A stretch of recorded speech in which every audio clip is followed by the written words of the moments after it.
À partir d'un certain niveau de nombre d'hôtes sur chaque réseau, donc pour ainsi je reprends mon petit dessin, le niveau de broadcast va augmenter. C'est-à-dire que plus je vais avoir d'hôtes à l'intérieur de mon petit réseau, et plus de façon exponentielle, le broadcast va augmenter. Les tables ARP vont devoir être mises à jour, et donc ça va limiter considérablement les performances de mon réseau. Imaginez une foule de 200 personnes qui soient enfermées dans une même pièce et qui doivent discuter l'une avec l'autre. Si tout le monde discute ensemble, ça devient un brouhaha impossible et donc il faut attendre une petite seconde de silence pour pouvoir s'adresser à la personne unique avec laquelle on veut pouvoir discuter. Et pareil pour attendre la réponse. Donc tout ça n'est pas très pratique. Donc, quelle est la solution que propose TCP/IP?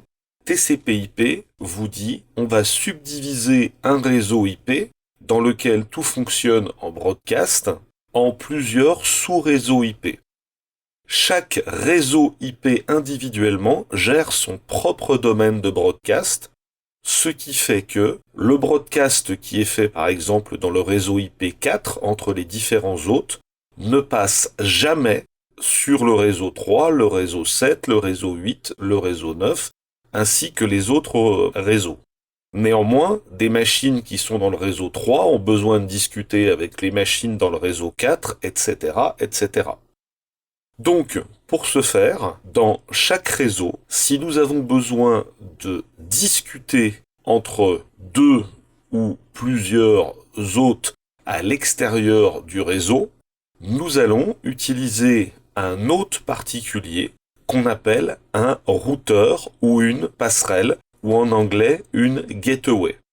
Donc le rôle de la gateway est de faire discuter deux réseaux IP différents.